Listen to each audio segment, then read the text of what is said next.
Čakaj, takže nech si ukážeme, ako si zistiť, ako máte Javu a váš operačný systém. To je pre takých začiatočníkov, ktorí si chcú zistiť niečo nového z vačku.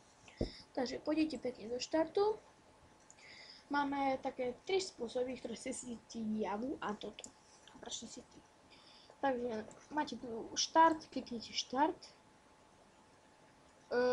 Počkať, počítač, vlastnosti.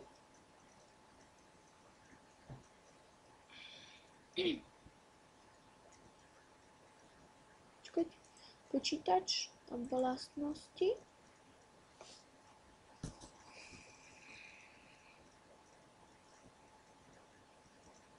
Takže naskočí vám taká tabuľka.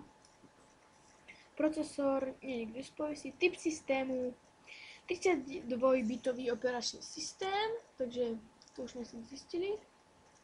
Teraz si ideme zistiť Javu. Operačný systém máme typ systému 32-bitový operačný systém, to je taký trošku slabší. A teraz si ukážeme, ako zistiť Javu. Takže ovládacie panely. Budem to také jednoduché. Ovládacie panely, odinštalovať programy. Programy nejaké odinštalovať. Jednoducho napíšete Java.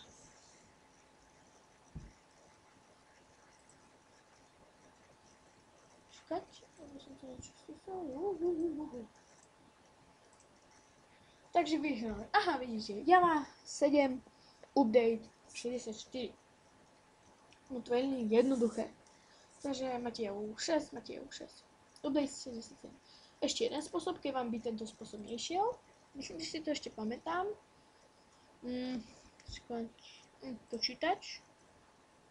Áno, viem, počítač. Miestny disk.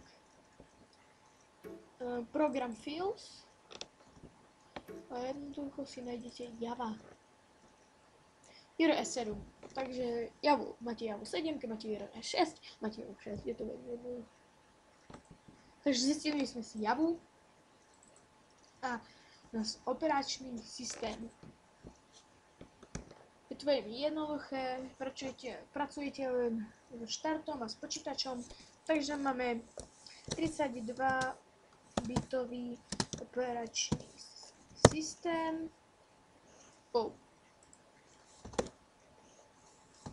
32-bitový operačný systém a Javu máme JRE7. Update.